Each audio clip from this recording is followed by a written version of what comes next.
To introduce our speakers, passing the mic to our host, Hassam Rahimian here, and we will make sure that there's enough time for your questions and comments.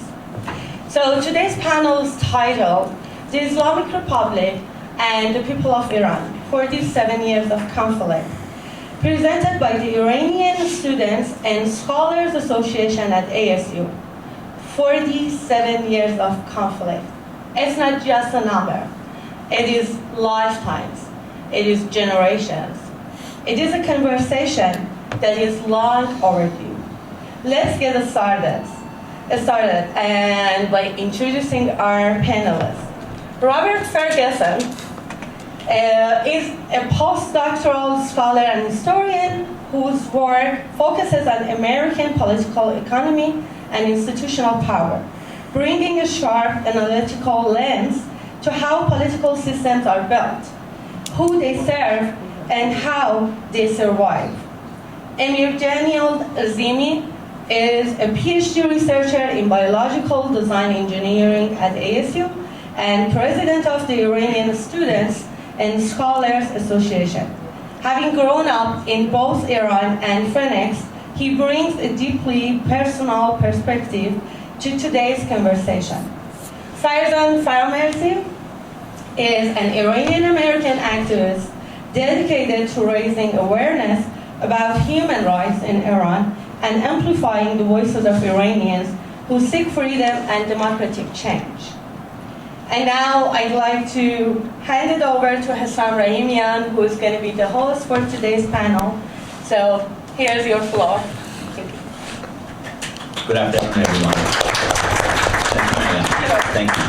I'll give a quick bio about myself. So I think most know who I am, but I want to make sure that Robert is there. I was born in Iran. I lived there for 18 years. I'm a member of the Baha'i faith. And I'll be very clear that everything I say here does not reflect the Baha'i community, and it's my personal opinion. My parents and I escaped Iran when I was 17 years old. This is back in 1987. We went to Pakistan, and after about a year and a half, we were able to legally come to US. And I've been a citizen in this great nation for about 32 years. During that time, I've always done my best to help with the community. I feel like I'm privileged to have that option and to help the community that I live, the community that I've raised 3 children. And I've also felt it's my responsibility to help with the Iranians in Iran and doing my best to raise awareness. I'm grateful for this opportunity to be here. For once, I'm going to listen and learn from our panelists, which are way more knowledgeable in the subjects that we'll discuss. Most of the subjects will be around politics. We'll touch on religion. We'll touch on more of your youth and younger generation. We'll talk about the politics as a whole, a high-level global effects. And what I like to ask for you that are sitting here, if you do have questions, just let me know, and just as soon as I acknowledge you, when there's a chance, you'll get to ask your question, and we'll make sure that we have a dialogue that's professional and courteous, and we can move forward. And if there are no questions, we can start with our panelists. Good. Rob, I'm going to ask you first about the global effect of the change that took place in 1979. As you recall, it was the Shah of Iran that was in charge, the Pahlavi family and dynasty, as so was referred. There was a revolution and the Islamic Republic took over. And for 47 years, the Islamic Republic has ruled Iran. And I would love to know your opinion how that has affected globally, but more importantly, us in the United States. Sure. I mean, I think it's very clear that in 1979, during the early days of what ended up becoming the Islamic Revolution in Iran, the United States deeply miscalculated what the consequences of that revolution were going to be, not just for Iranians, but for the world. In a Cold War context, they were considering the consequences of the growth of the strength of the Soviet Union. And I think they misunderstood who they were dealing with the Ayatollahs and with the regime that inevitably came to power. Since they came to power, it has been an incredibly destabilizing, the Iranian regime of the Ayatollahs has been an incredibly destabilizing force around the world, in the region, and I don't need to tell people in this room, for the Iranian people. They are the fundamentals, they're the primary sponsor of global terror and have been since the 1980s. The barracks bombing of the Marines in Lebanon, their responsibility for that, and several other high-profile events, terror events around the world. But again, all of that pales in comparison to what has happened to the Iranian people. And so maybe one of the positive things that has come out of it is, I think virtually everybody in the West and most people in the world has gotten to meet Iranians because of the diaspora, because of those Iranians who fled Iran. And I mean, I'm Canadian, I'm not American. I grew up around several Iranians, all of whom fled in the wake of the Iranian Revolution, either early on or in the 47 years now since. And so you'd be hard-pressed to find anybody around the world, anybody in the West, who doesn't know an Iranian, who isn't friends with an Iranian. And so, that's also one of the effects of what's happened, is that Iran's struggle to some degree has become the world's struggle in order to recapture freedom for the Iranian people and to establish a more stable regime for a whole bunch of other purposes. But yeah. Great, thank you. I'm going to go around to the other two on the stage, although when I prepare you, I'm going to come back with a question that's going to relate to Canada. Farzan, I know that your background is similar to myself, and you're a member of the Baha'i faith. And again, I want to be clear that whatever that's discussed here, it's basically spoken on the individual level, and it does not represent a community as a whole, although I am speaking to you here directly. I would love to know your opinion on how the Baha'is dealt with in Iran before the 1979 revolution. Actually, maybe it's better for me to say before the 1975. That basically was the start. And how did it change after the revolution took place, especially, again, relating to the Baha'i community as a whole? Yeah.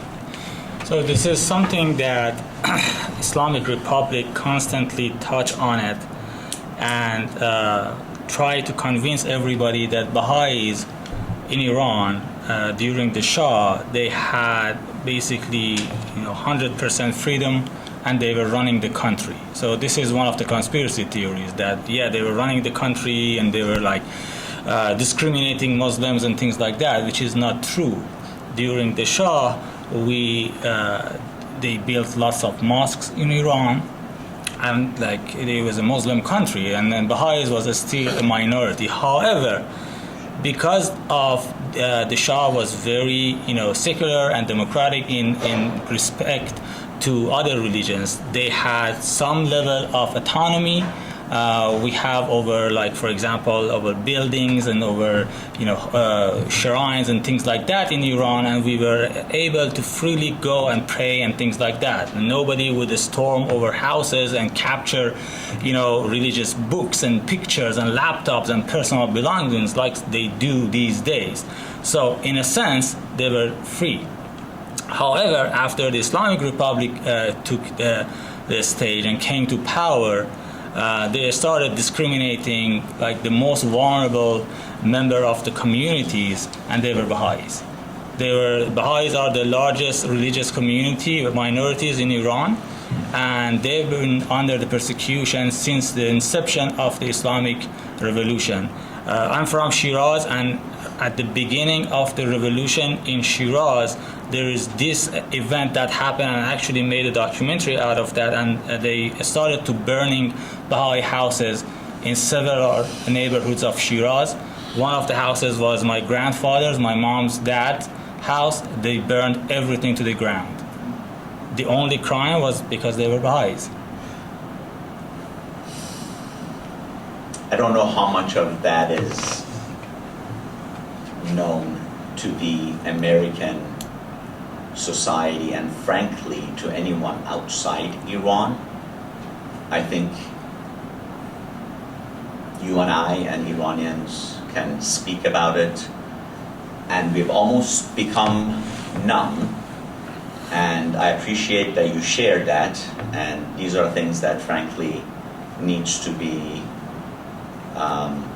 made aware to the community in large, as I think that really reflects about the ideology and what has gone on in 47 years in Iran.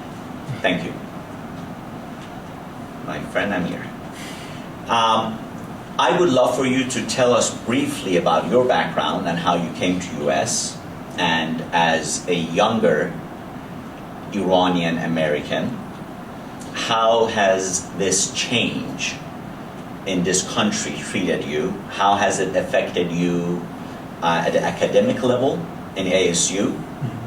And what do you see the involvements of other young individuals, Iranians especially, that attend universities and colleges abroad?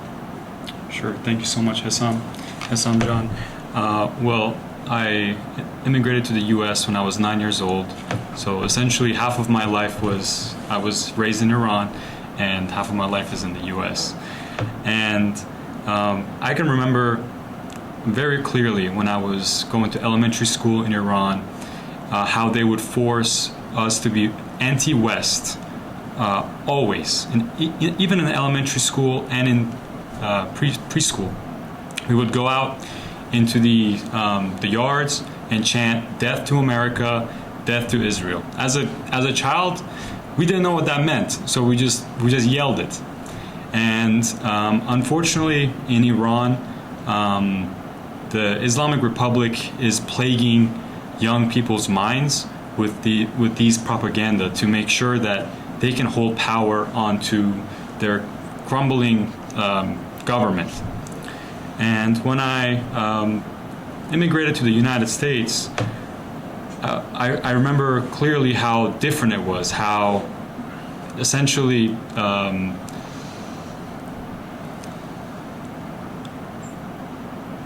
many opportunities existed in the U.S., and it wasn't as controlling compared to Iran. We weren't forced to yell things. We weren't forced to yell death to anything, which was very, very very significantly changed. And that specifically I remember.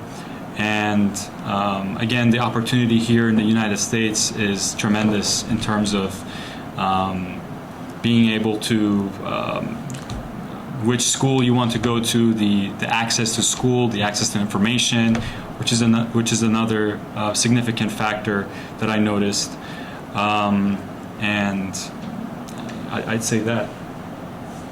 Well said. Thank you. Rob, coming back to you,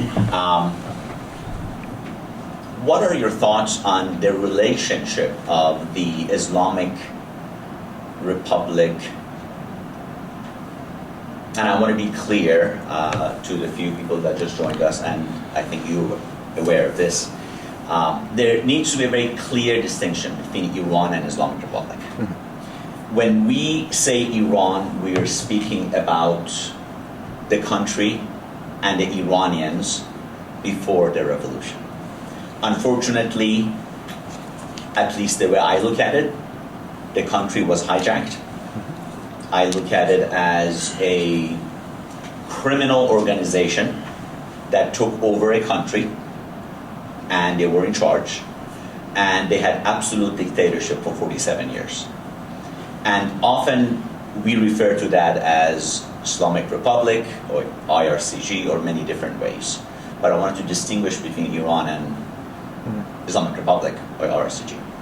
So, in your opinion, how has that relationship between the Islamic government in Iran has been to the government in the United States, but more importantly, how is it that at least we hear a much different, warmer reading from the Canadian government? And I understand you can't speak on behalf of them, but I would love to know your personal opinion. For example, I hear often that there are many individuals that have escaped the Islamic Republic because they stole billions and trillions of dollars, stole our money, Iranians' money, and they have took that money and they have bought high-risers or businesses or institutions in Canada, and they live large, and they feel comfortable, and they feel safe, and they feel protected, and the government has protected them. What do you think sets that apart? Because I think that's clearly something different than what we've seen in the United States. Sure. Before I give an answer, I'm going to try to be careful here. You know, when I'm a Canadian speaking about Canada on American soil, I want to be careful. I think you guys probably can. You know, this is a time where, unfortunately, there's quite a bit of animosity between the United States and Canada, and therefore I want to be cognizant of that moment. Thank you for mentioning that. Yeah. So. But I will say that there are many countries in the world that have, I think, misunderstood. You know, I mentioned in my first answer that the United States miscalculated what the Iranian, what the Islamic Republic was going to become. And I think a lot of people in the rest of the world, a lot of governments, a lot of stakeholders have continued to misread what the Islamic Republic is and what they're capable of. And so because of that, I think they intuitively want to, among many of them, they intuitively want to believe this anti-imperialist ideology that the Islamic Republic broadcasts in order to undermine the narrative that is the true narrative, you know, that is a far more accurate narrative, which is the one that you described as a group of gangsters that hijacked a country and have brutally oppressed Iranians, you know, the Iranian people. I mean, we saw earlier, you know, just today or last night, there were two Iranians who were brutally executed, right, by the regime. And it's not just the rest of the world. The United States has a faction too that I think, generally in good faith. I don't think it's in bad faith. I think it's just mostly in ignorance, not exclusively, but mostly in ignorance, have wanted to give the Islamic Republic the benefit of the doubt when I don't think they've deserved it by any stretch of the imagination. And so and they come with money. Countries want money. It allows them to look like they're intermediaries, perhaps, between the Islamic Republic and the United States, so maybe that thinks it gives them a little bit of power from a middle power perspective. And Canada, I think, is one of those countries, but it's not the only one. However, I will say that the Canadian people are incredibly hostile to the Islamic Republic. I mean, in 2020, we saw what happened when an airliner took off from Tehran that was headed to Kiev, and the IRGC shot it down. 170 people were killed, 55 of whom were Canadians.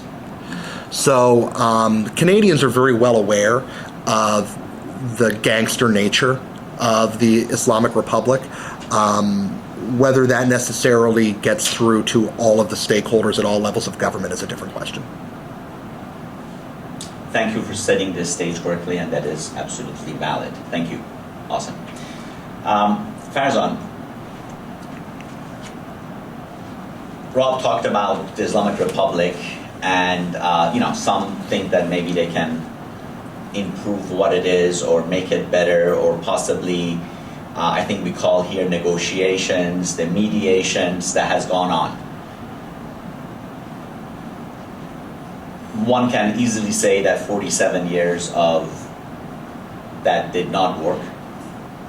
And I think it can also be argued that maybe it wasn't done in a correct manner. Maybe it could have worked differently if finances were maybe affected for especially the Iranian government, the Islamic Republic, and other possibilities that there is. What are your thoughts when it comes to, again, what has gone on in mediation, and if there was a hope?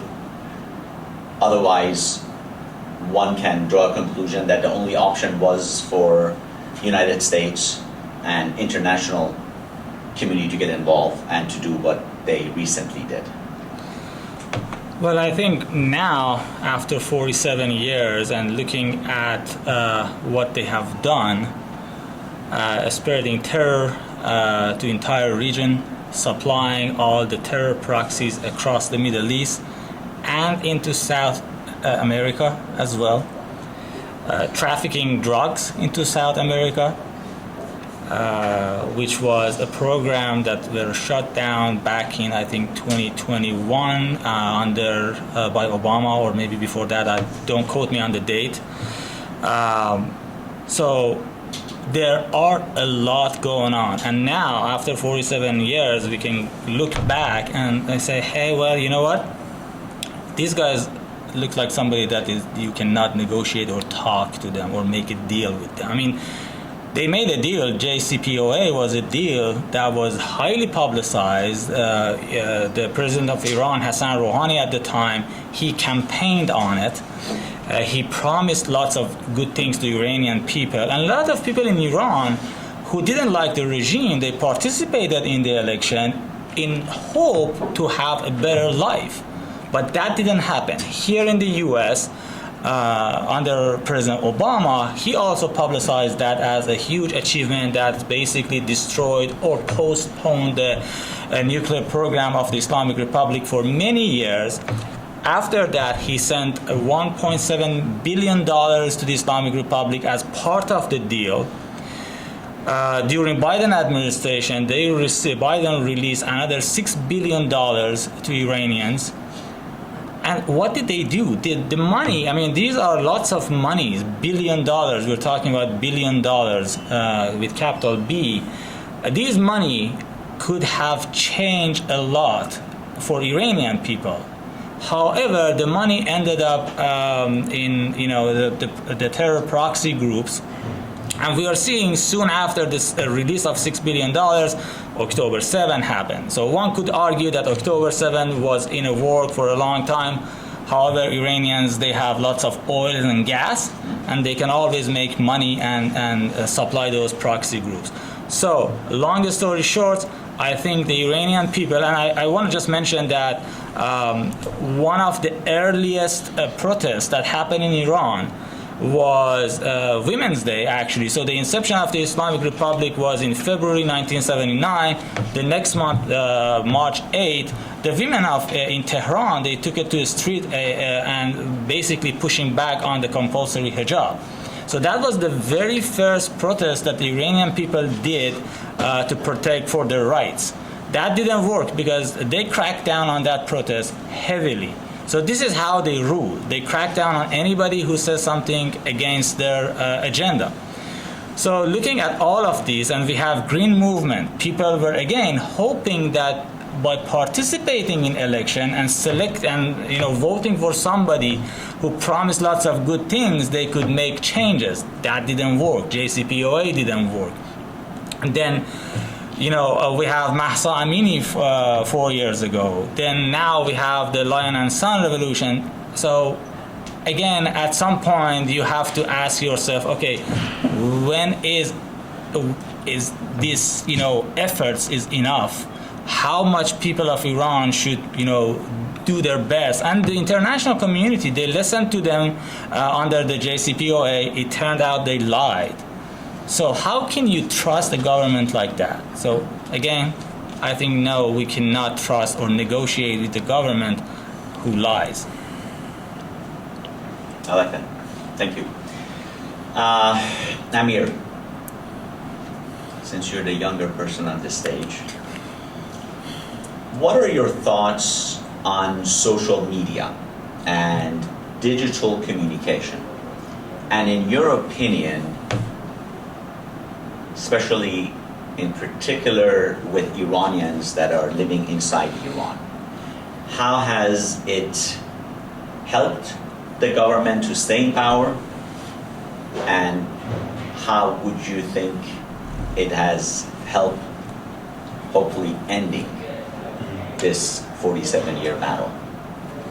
Yes, so I think social media is one of the most important things in life. To be able to express your opinions online, to be able to talk to your relatives, share posts, get to see your relatives, essentially. And it's one of the most essential things in life, in my personal opinion. And I remember growing up in Iran, it's heavily censored, and you have to purchase VPNs and try to go through the hoops to access some of these social media sites. And we can see how, especially now, currently, with the ongoing airstrikes, people do not have access to information and social media to be able to see where the airstrikes are coming from. For instance, I have a friend in Iran that had their house inside one of those evacuation zones, and they didn't know because the internet is first of all is turned off right now. Second of all, social media is completely censored. So with that, I believe that social media is one of the most important things, and the Islamic Republic is censoring and ensuring that the people of Iran do not have access to free information and free social media. And currently, Iranian people and those who actually value human rights that live in other countries other than Iran should utilize social media to raise awareness of what's currently happening. I feel like many American students here at ASU are not fully aware of the current circumstances in Iran, that are not aware of how the internet has been shut off for roughly since essentially March, and for over 300 hours, and essentially they are not aware. And using social media is very essential for people to raise awareness about what's currently happening and what's ongoing in Iran. And so I'd say it's important to use social media as our advantage as Iranians living in Western, in other countries, to raise awareness, to help the people inside Iran. Thank you for that. Rob, I have a question for you in regards to your opinion of how the Iranian political environment has worked. As you may be aware, some say there are sham elections that is put on. But there are elections, and there are particular institutions that are elected for particular positions. But I think you also are aware that there are unelected positions that are more of a stronghold to the ideology of the Islamic Republic, and they go on for years and years. One in particular, well, two that comes to my mind is Khomeini, which was the original Ayatollah, and the latest supreme leader, Khamenei, that is no longer with us. These two positions went on for years, and they carried a lot of power. And how do you think this mix of elected and unelected individuals and institutions can help or hurt. It's not the only country in the world that has this combination of unelected and elected representatives. However, I think it is an open question to those of us who are observers in the West just how much power the elected representatives have. Because, of course, in order to run for one of the powerful elected positions, you need the approval of the unelected forces in the country. So it's not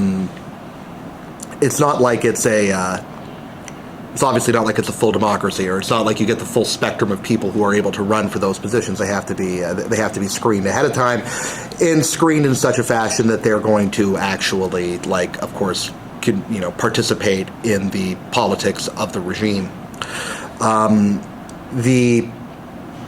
The Constitution is my understanding in that it creates, again, these unelected roles, but that the attempt is to insulate that process as much as possible and to control it among as few people as are possible in order to, on the one hand, give it a little bit of legitimacy, but at the same time, ultimately make sure that legitimacy is a sham. Great answer. Thank you.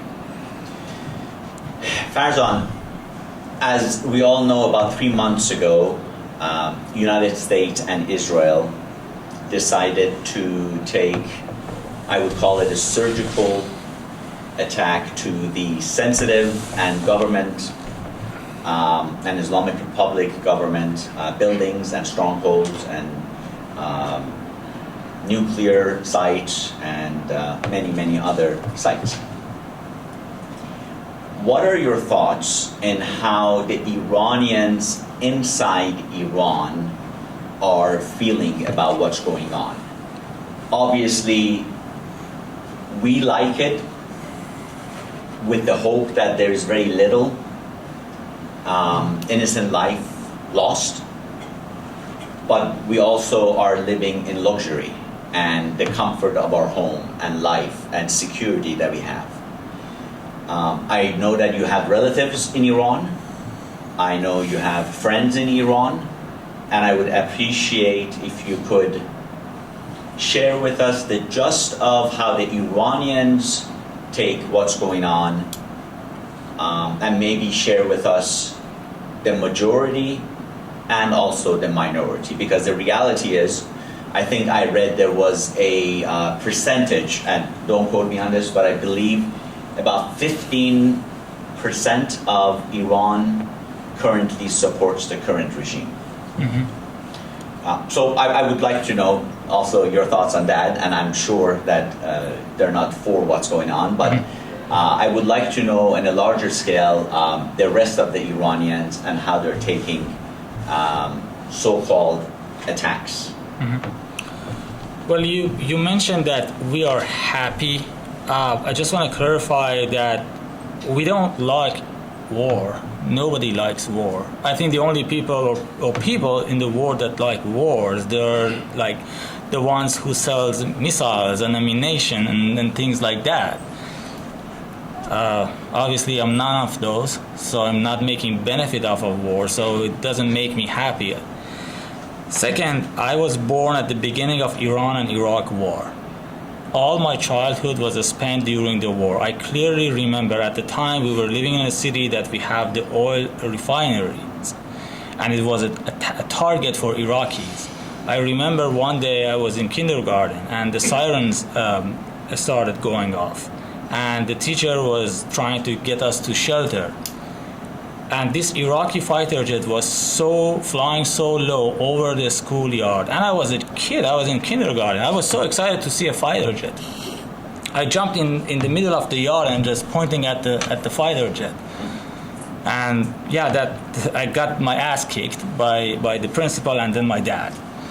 So everything I was watching on TV was war. Like all my drawing back then was like tanks and fighter jets and like black skies and things like that. So I understand war and I hate it. However, we are happy because there was no way for Iranian people to take out Khamenei, the supreme leader. In 1 week, they killed something between 30,000 to 50,000.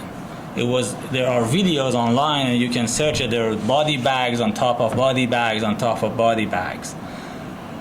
And the Iranian people couldn't get to one of these officials. So I think the point is, yes, we needed support. Iranian people, it's not like the US that people have the rights to own guns. So they don't have guns, they don't have anything. And on the other side, the government is shooting at them with the military grade ammunitions, right? So yeah, we definitely welcome, the help. I mean, we can look at the history, we can look at World War II. Without the help of us, the Europe might be speaking all German now. So, yeah, help is good, and I think it's very legitimate for Iranian people to ask for help. Again, if we go back to your last questions, that in the past 47 years, the international communities and Iranian people tried everything to make it better, and it didn't work.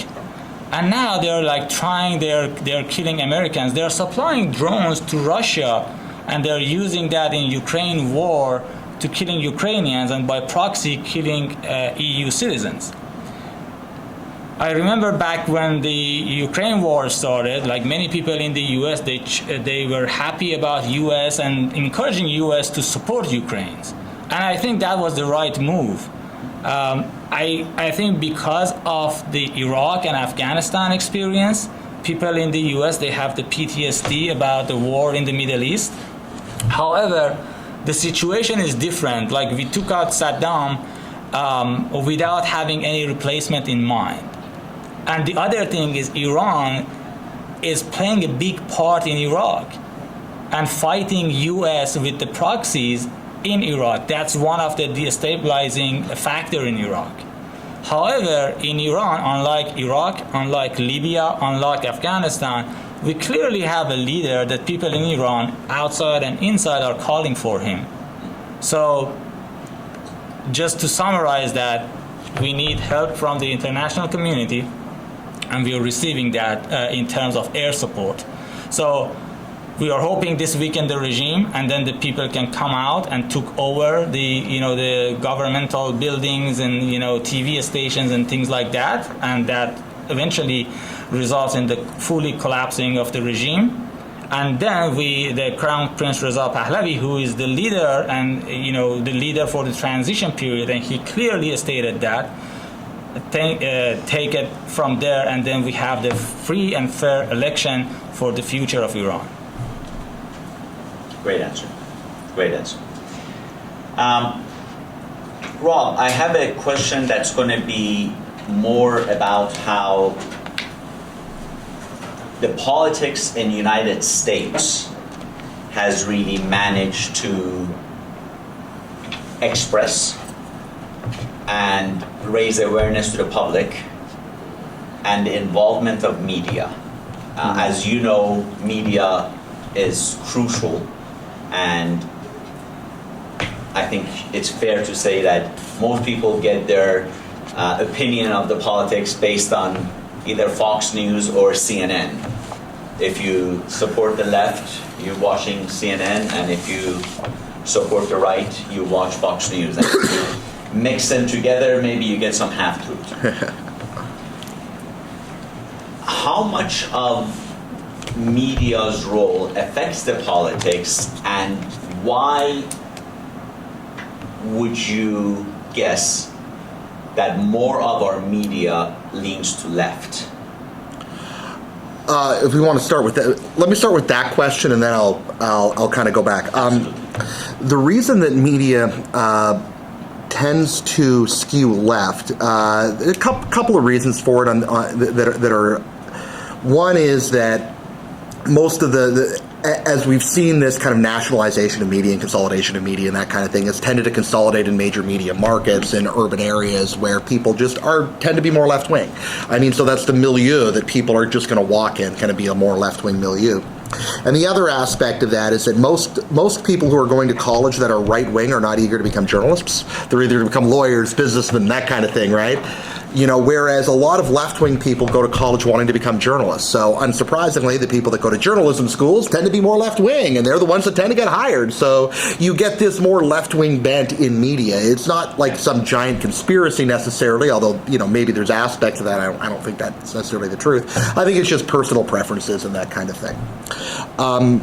But as far as how media is affecting this war, and the current moment, one of the challenges that I think we've had is that the President of the United States has given several justifications for the airstrikes in Iran. And so what that's meant is that people have been forced to kind of make up in their own mind what's actually going on. And so the media, who are confused anyway and maybe suffer from a desire to make the president look bad in whatever sense, have been able to kind of occlude what's actually happening. And wars are very confusing anyway if you're trying to figure out what's actually going on. But in the current moment, it is very difficult to figure out what's going on. It's very difficult to see if the United States and Israel are achieving their strategic objectives. And the media is playing a role in that. Sometimes maybe in bad faith, oftentimes in good faith. And it's maybe a consequence of not having an obvious, coherent strategic story that can be easily measured. So I'm going to have a follow-up from you. Perfect.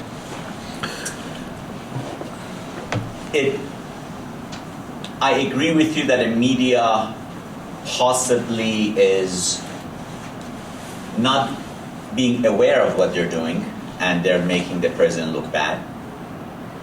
But when I look back at, let's say, the Biden administration, the last 4 years of that, frankly, I thought very highly of President Biden and his past and what he has done for this nation.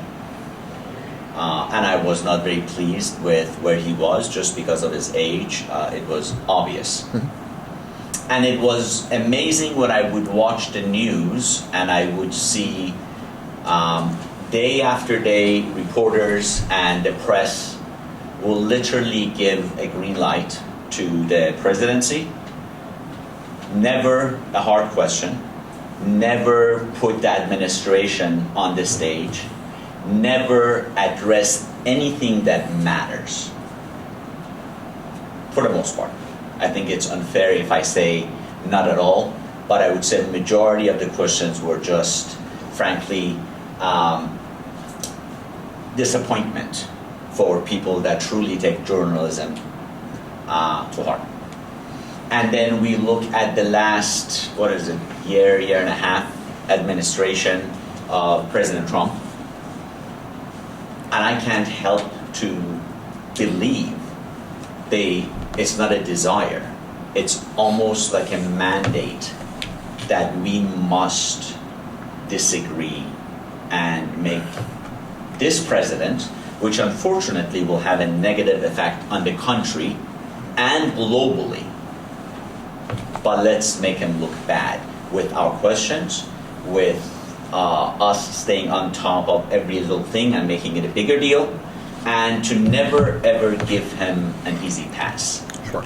So that's one thing that I would love for you to maybe address a little bit so I can understand why. I don't know that I'll ever be able to explain why that is, but it's definitely, I agree. The media, the major mainstream media in the United States definitely leans towards the Democratic Party in a partisan environment. And unfortunately right now, that means that this war to too many Americans is being viewed through the red versus blue lens.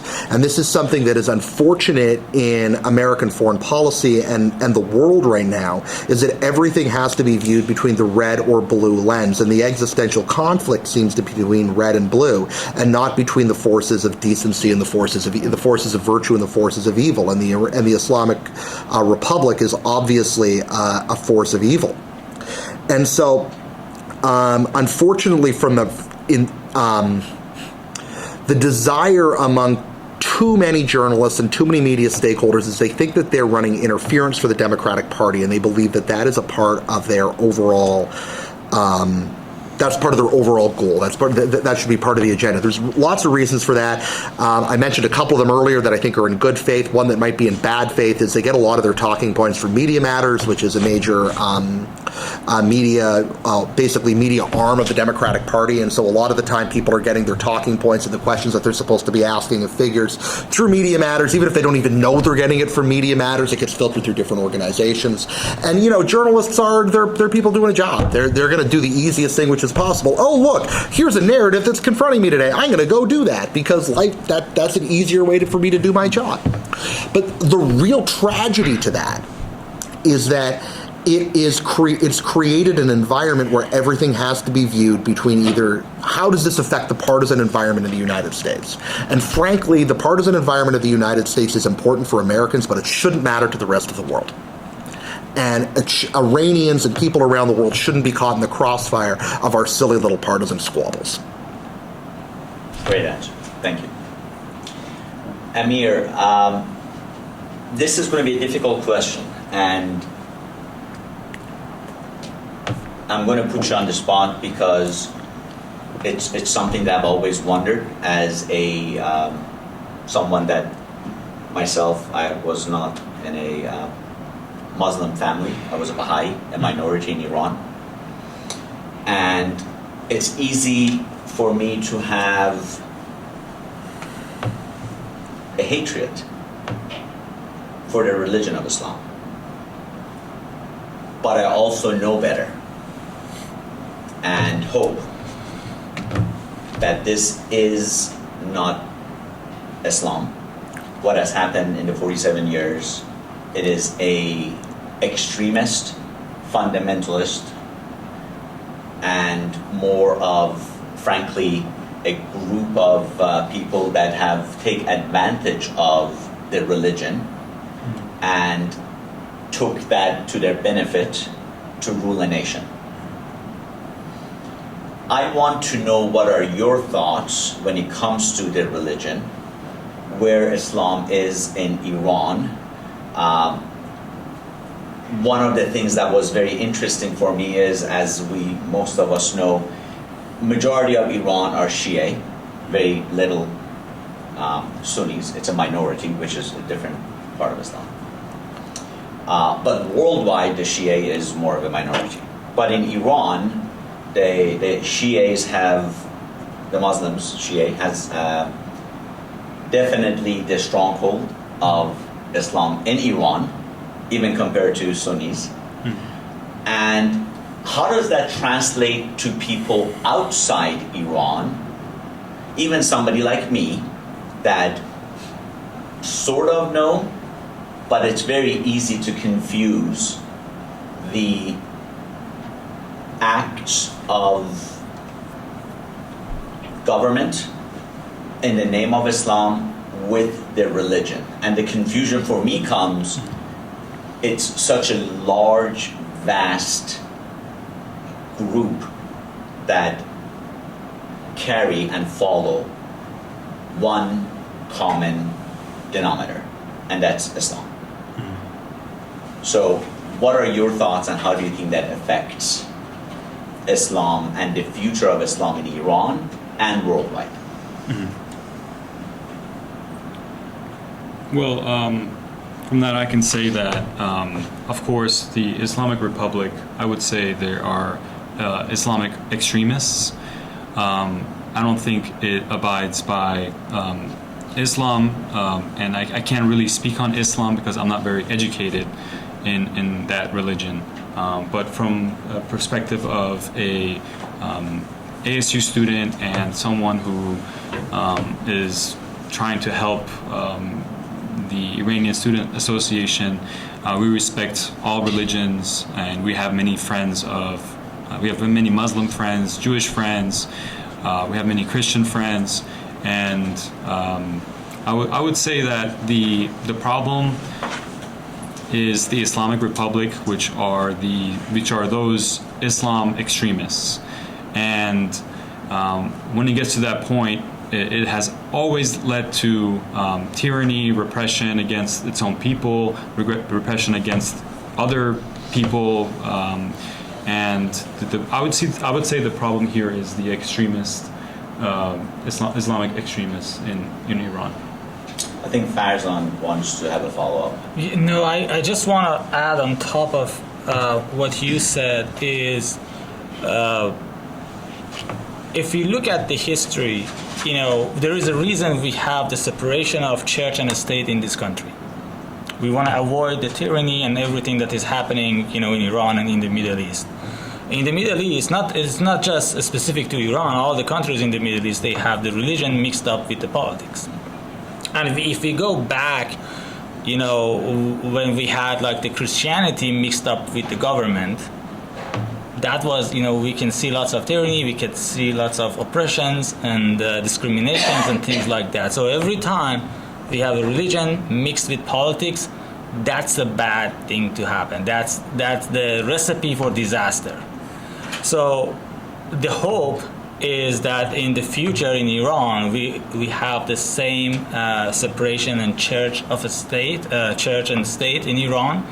So if you are Muslim, if you are Baha'i, if you're Christian, Jews, or if you don't believe in anything, you have the right to do so. You have the right to pray however you want. But you don't have the right to force people to pray like you do. So that's the part that is we want to avoid. It doesn't matter what religion you have or what ideology you follow it for yourself. You can't force others to follow that path. So I do want to ask you a follow-up. I want to make sure I understand you. You mentioned in the past in here it was also a mix of... Not in the US, but where? if you go back to Europe... How long ago, roughly? Roughly, 18th century. Way back then, when we Christians, have the the Christianity, when they were ruling, they were very tied with the rulers. So the rulers get their power or approval from the church. So back then, church had lots of power over politics, and that was dark ages for Europe as well. But then, when we have this separation, people can go and pray in churches, in synagogues, in mosques. They're free to do that, but they are not free to force others to do that. So would you say, if you look at dark ages, and you may not know the answer, I like to know. I'll find out afterwards if you don't. Back then, if someone would make fun of, let's say, Jesus Christ, and draw a picture of Jesus Christ, do you think something will happen to that individual? Would they kill that person? Or no, that's not the extreme that their religion was mandating and basically taking hold of the people? I don't think back then, again, I'm not well educated on this topic, but I don't think back then anybody would dare to make fun of Jesus Christ or draw a picture or make fun of them. And I cannot imagine the consequences of that. Like if we use Iran as an example, like 100 years ago, 200 years ago, nobody would dare to do such a thing, in regards to, the Shia imams or things like that. And if they did, it would be a really, severe consequences for them. So I can just only guess that could be the same scenario in the dark ages in Europe, but I don't quote me on that. This is just my opinion and observation based on what happened in Iran. So, as a historian, I'll fill in the gaps there. There certainly was lots of examples of very terrible religious persecution for people who would say blasphemous things, heretical things of the Christian faith. But it depended on where you were, time you were. For instance, if you were in Savonarola's Florence, it was sort of everywhere. The chance, the oppression was sort of everywhere. The stultifying aspect of it. But for the most part, you wouldn't have had a security apparatus like you have in Iran in order to enforce it. So if you happen to have the bad faith of saying the blasphemous thing in front of one of the few people who could actually do something about it, you were in trouble. Or if you publicized it, you could be in trouble. But you didn't have the same type of secret police state apparatus that Iran has. So hopefully that answers the question. And we didn't have social media back then, so they couldn't target you or follow you and it depends on time and place. Yeah. So, Thank you both. Amir, we come back to you. how do you see the role of younger generation in Iran? As you are, I'm sure, aware, Iran has a large number of younger Iranians. And how do you feel the future is going to be for the Iranians? And what role do you think they'll play as the changes come to the government and to the country? So I'd probably say that from the protests that we've seen so far, we've seen many young Iranians that have come out into the streets, and many young Iranians were shot in the streets, unfortunately. Just like Farzan said, anywhere between 30 to 50,000 people. And so young people are essentially putting their blood on the line. They're putting their lives on the line, everything on the line. And I'd say young people, growing up in Iran, I've seen the censorship. I've experienced the censorship, the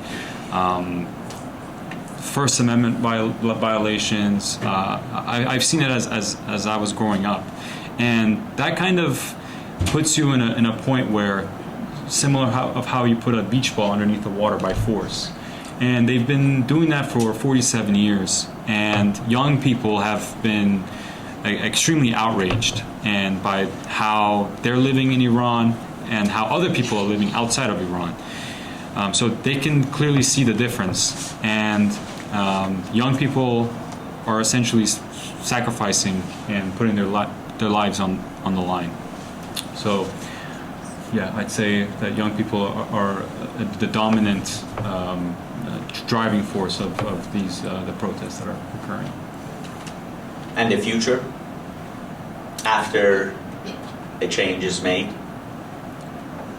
Well, obviously, young people prefer something, a democratic transition from what it is today. And they're a lot more tolerant, I'd say, compared to the government. And essentially, they're like, this is my personal opinion, most young Iranians are the complete opposite of the Islamic Republic. So in the future, we'd hope to see a democratic transition. Awesome. Farzan, a question in regards to minorities.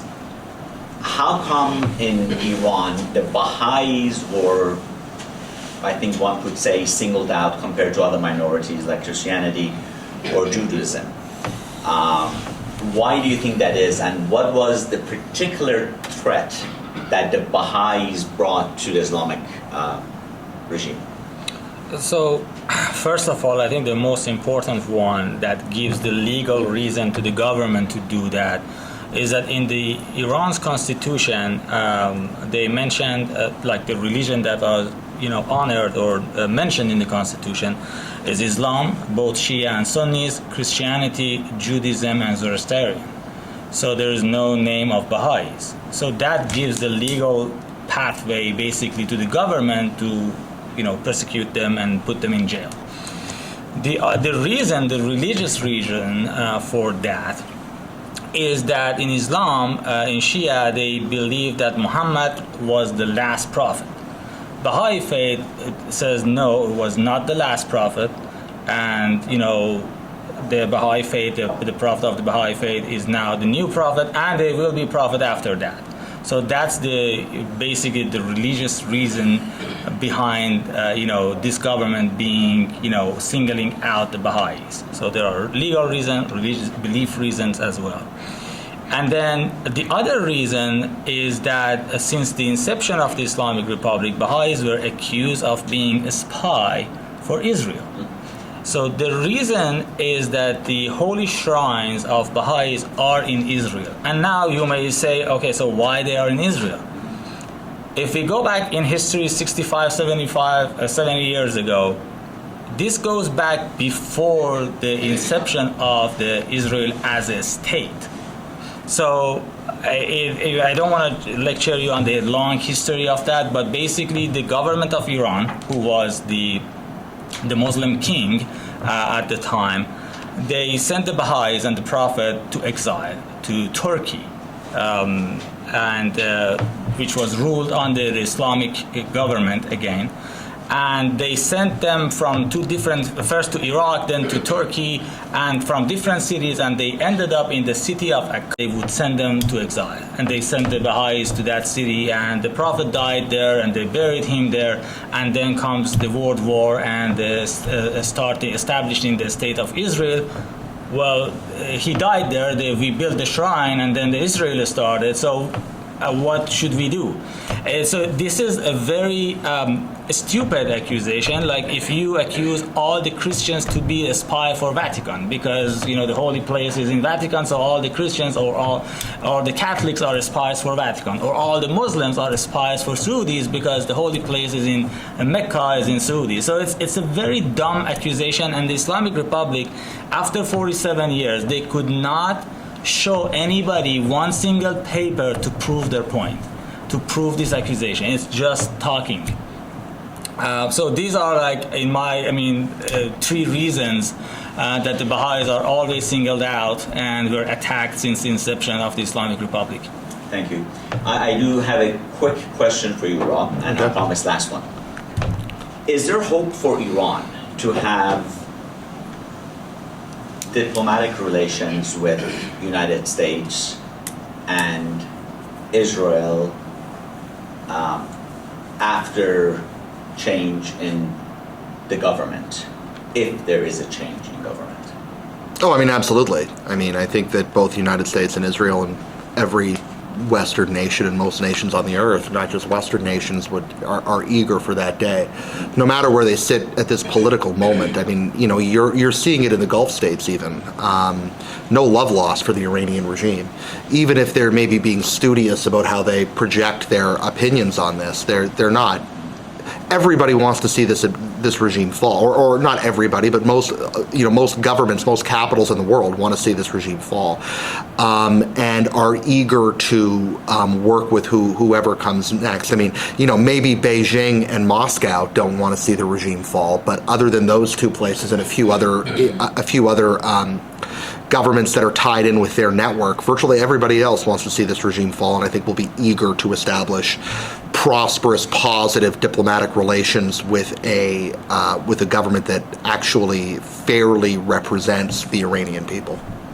Thank you, Rob. Amir, what are your thoughts on if you were going to really have a message for Iranians in Iran, and also if you had a message for the international community? What would your message be for these two groups, Iranians in Iran and the international community? For Iranians in Iran, my message would be, we know and we are fully aware and we have your back. Us Iranian Americans are trying, and we are coming all together to raise awareness of what's happening in Iran, and we will essentially free the Iranians that are suffering from the First Amendment violations, the human rights abuses, and living under censorship.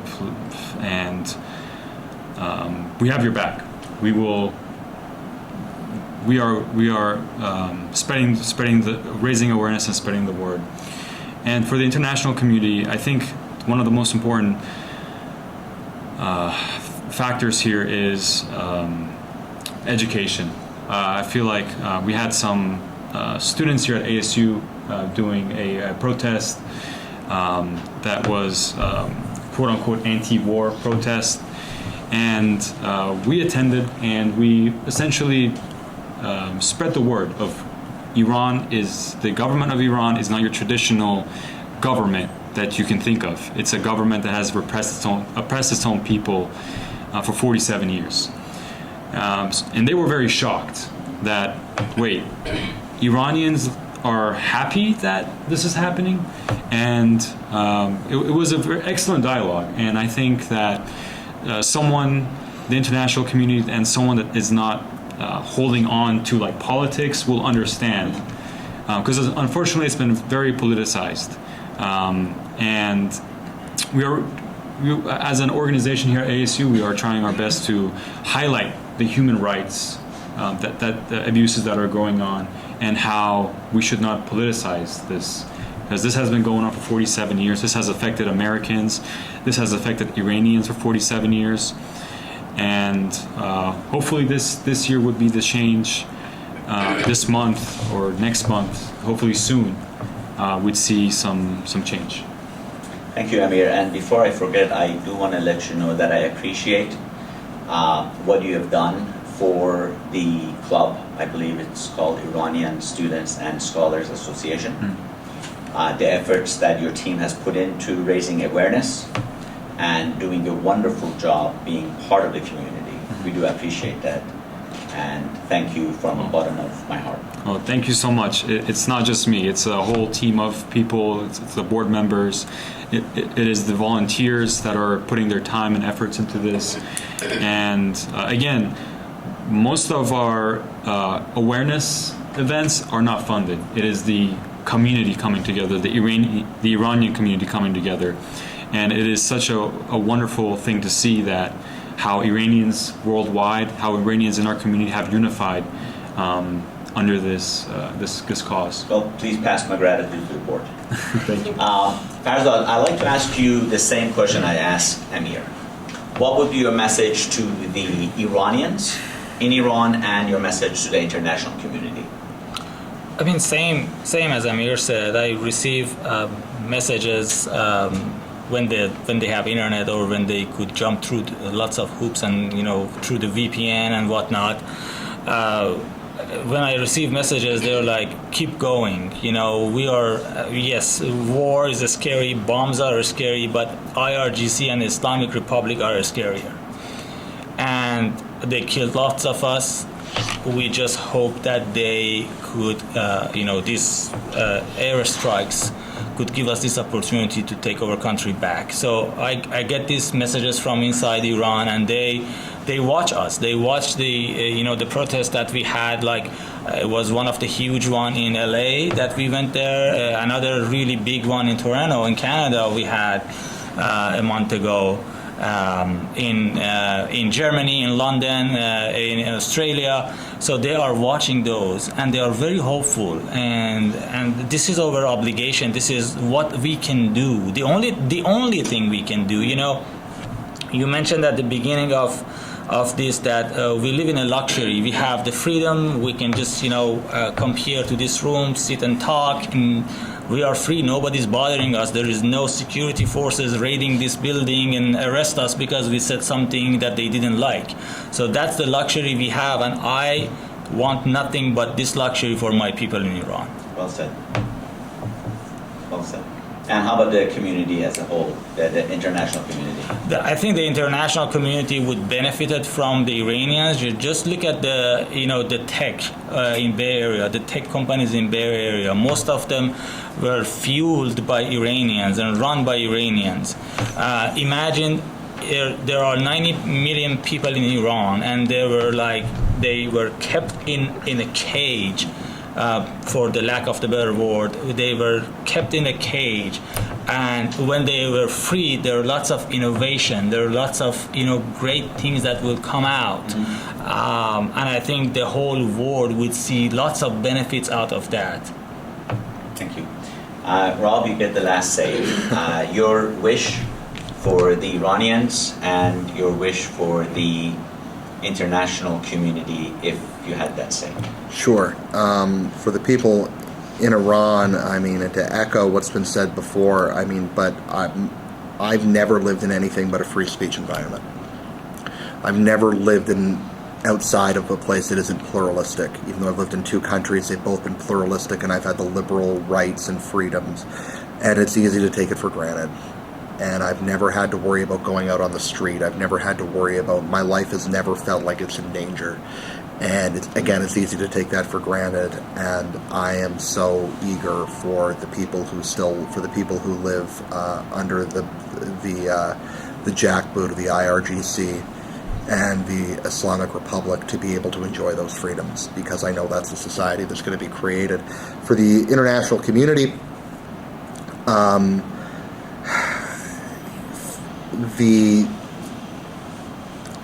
There's a lot. The Islamic Republic has the ability to impose pain on the world because of the ability to constrain traffic over through the Strait of Hormuz, which they're doing. That's their only major trump card they have left, and they're playing it. We owe it to the Iranian people to endure some of that suffering and to do it and to deal with it. That is, it's not going to be unpainful for people in the world. It's just not. Not only the Americans, the Allied soldiers who are going to lose their lives in this, but the people whose standard of living is going to be affected, for people who are living paycheck to paycheck around the world, for people who live in the Philippines who can't get petrol right now. I mean, it is, people are suffering around the world, but I guess my point is that it's going to be worth it if it works. If I may, I was just, when Rob was talking, I was thinking about cancer. Nobody likes cancer. Cancer is painful. So does chemotherapy, right? Mm-hmm. Nobody likes chemotherapy. You know, you lose your hair, you lose your strength, you lose your power. It's not good. It's not fun. But if you don't go through chemotherapy, you're not gonna get over the cancer, right? So this is what we are going through right now. So this is the chemotherapy for the Iranian people to take out the cancer, which is the IRGC and the Ayatollahs. Well said. Well said. Any particular questions that you have? Yes. Since the US and Israel began a strike against the regime in Iran, there has not been any support, any collaboration from the European government, as their regime is a greater threat to Europe than to US. Why do you think this is the case? How do you see this picture? Me? Yeah. Well, I mean, there has been some coordination. We should be clear. I mean, for instance, the whether that's been enough is a different question. There has been some. There was a statement released today, and I can't remember the governments that were involved, but several were European, that said, you know, they're committed to doing what they can to reopen the Strait of Hormuz. So it is but we should be clear that the people in Europe, this is an unpopular war in Europe, and there's a lot of reasons for that. One of them is just, frankly, people don't like Trump. And they view this through the lens of Trump. And so it's difficult for a democratic government like the European governments to go fully on board with for a war that by so many people is viewed as being the pet project of Donald Trump and to Bibi Netanyahu. And, you know, we know that there's a significant degree of anti-Semitism and anti-Israel sentiment in Europe too, much of which is spread by propaganda that is funded by the Islamic Republic. So I think, you know, there's lots of reasons for it. I think there's some hurt feelings among government officials in how they've been treated by the Trump administration in Washington, and so they're trying to just sort of, from a personal pride or a patriotic pride, trying to, you know, use any leverage they can. But ultimately, and I think we've seen this today, that governments, including the United Kingdom, who up until 36 hours ago was engaged in quite a war of words to the Trump administration, has said that they're committed to doing what they can in order to help open up the Strait of Hormuz. Any other questions? Yes. I guess this could be to everyone, but what do you think is the most impactful thing, I guess, like besides just spreading awareness, but like in terms of actual action that non-Iranians can do in order to make a difference? So I think one thing that anybody can do, Iranians and non-Iranians, is engage with the politicians through social media.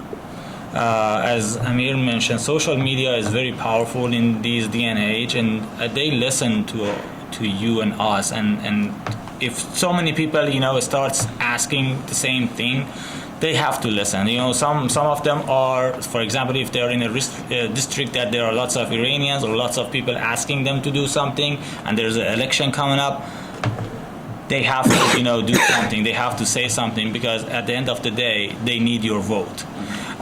Calling your representatives, tweeting at them and things like that. We have seen that 3 years ago or 4 years ago during the Mahsa Amini movement.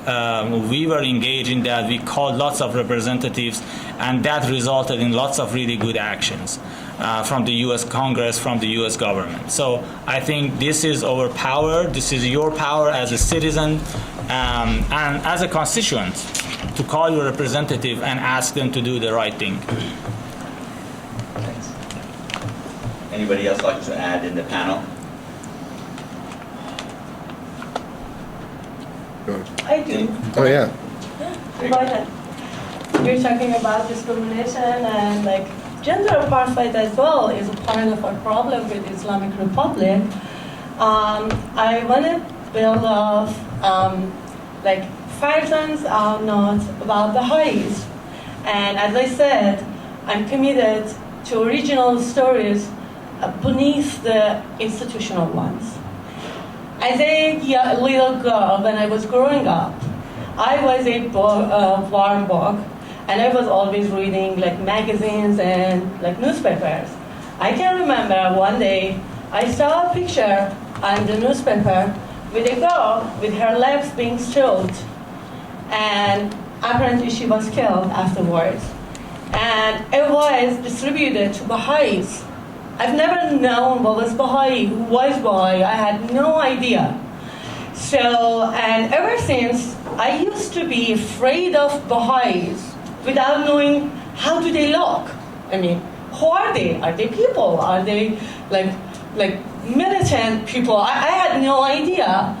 And growing up, I learned more. I learned about myself not being really Muslim. Half of me, from my mother's side, I'm sort of Jew. From my father's side, I'm one. Half of me is Christian, and the other half is Indo-European, which means Zoroastrian. So I got to know that. Then I'm not also Muslim.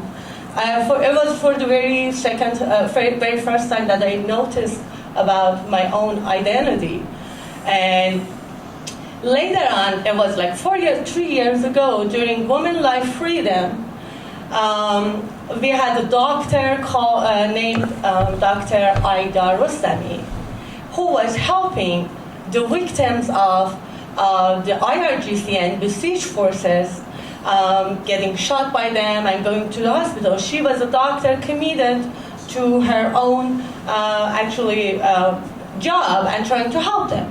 So later on, there was a picture of her. I can censor her. A picture of her being printed on the newspapers and also going viral, with her legs being sewed and being thrown from a bridge, while her body was full of torture, traces you could see. And she wasn't killed by Baha'is, she was killed. And her legs were sewed by IRGC and besieged forces. So that was, before that I already knew about Baha'is. I had a lot of great Baha'i friends, and I found a very great, supportive, compassionate community here.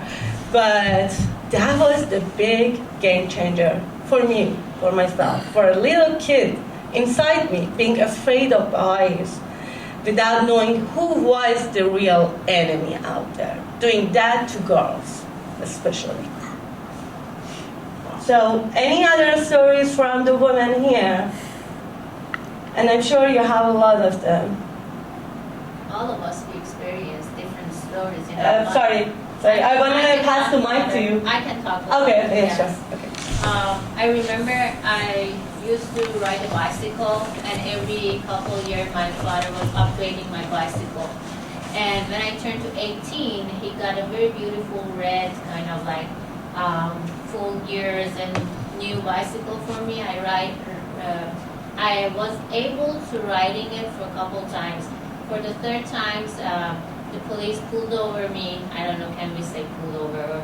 They asked, where's your mom? And I helped them to find my house, and they rang the bell, and they asked my mom, she cannot ride the bicycle anymore because she's 18 and is turning on the meds in the street. And they had to put my bicycle in storage.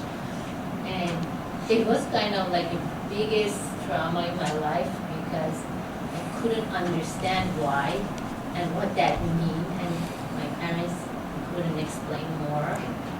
But it's a small, tiny, bitter experience I remember. And for my hijab, the police arrested me when I was 19 years old, and they kept me 3 days in a jail, and they didn't let me contact my family, and they kept me 3 days in a cell.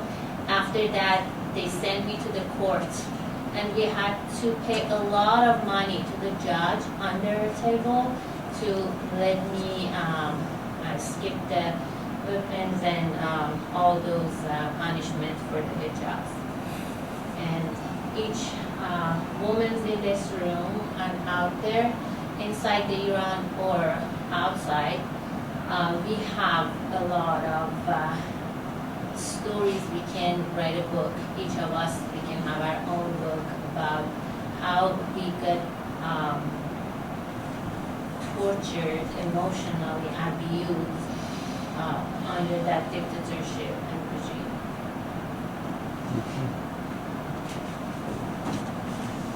We have 5 more minutes. Who else wants to go? I have one more question for you, Rob. Uh-oh. Do you see any chance of the regime surviving these strikes? Do I see a chance of the regime surviving Yeah. this? Yeah, I do. I don't think that their collapse is inevitable. I'm sorry to say. I wish it was. I don't think that it is. It's certainly going to be weakened no matter what. But ultimately, it's a game of wills at this point, and I don't know. I mean, I think the regime is brittle, but it is so decentralized. It's spent 47 years preparing for this moment. It has the ability to project terror across the entire Iranian population, and those should not be considered lightly. I mean, in 1989, it looked like the Chinese Communist Party was going to fall. And then a brutal repression campaign allowed it to survive. Now, they weren't being struck by the air from the United States and Israel at the time. But I don't think there are going to be ground troops sent in from the US or Israel. If this is going to probably, for the regime to fall, it appears that there's going to have to be some form of uprising from the Iranian people. And I mean, my God, how scary is that? If you're going to, like, we've seen what happens when people take to the streets. To have the confidence to be able to go to the streets to execute a very what will ultimately be a very complicated operation across a massive country like Iran is difficult. And so I think that the Americans and the Israelis are committed enough to use the words of Netanyahu, to establish the conditions by which an uprising can actually take out the regime. But this regime is not helpless, as you guys know better than I do. I can't give a better answer than that, I'm afraid. That's good. Farzan, what do you think? No, I think that's a good answer. Like, definitely weaken. We saw Tulsi Gabbard talking about the regime and said the regime is intact. They definitely decentralize, but they're still intact in terms of the government. But to your point, yes, it's going to be a very hard operation by the people Iranian people on the street to take out the rest of them, which is, if we go back to Hassam and the number, I can't remember if he said like 15% of the Iranian people of still supporting. I mean, that's a lot of people. I mean, after 2 weeks of a strike, I think they were able to take out 5,000 of the IRGCs. The IRGCs has like millions of supporters, so only 5,000 are out. I mean, there are big ones, the commanders and things like that, and generals, and yeah, they are the important ones, but the others are still there, and they have guns.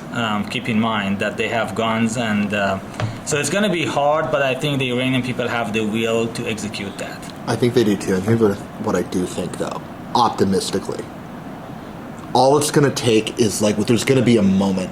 Yeah.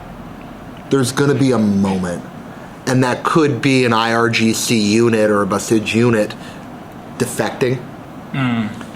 It could look like something like that, or some major regime figure making it clear that they're defecting.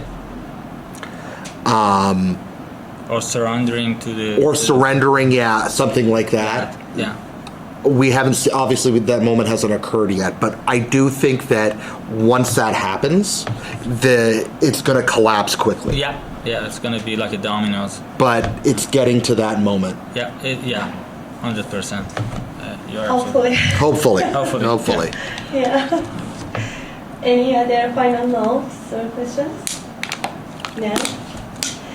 So I want to give you a big thank, Robert, for being with us, for sharing your knowledge, your wisdom. Well, thank you. Honestly, thank you. You got such a wonderful group, and thank you, Farzan, for the invitation. Thank you, everybody. This is great. That was a great pleasure for us. And thank you, Farzan. Thank you so much for sharing your experience, your knowledge. And thank you, Daniel, for helping actually having this session, this panel, and also for your great ideas and experience and knowledge that you share with us, all the compassions that you all share with us. Thank you, Hassam, for being such a great host with great questions. And thank you all, you guys, for showing up here today, for being with us, for sharing your experiences, your questions. And all in all, at the end, I want you all to spread the word on behalf of the voiceless people of Iran. The biggest threat to Iran is not the bombards, it's the regime intermingled in every neighborhood. So please be the voice of them, and do not let the regime silence them. And take care. Thank you. Thank you. Thank you. For Iran. Thank you so much. Thank you very much, everybody. Thank you. Seriously, thank you very much. This is great.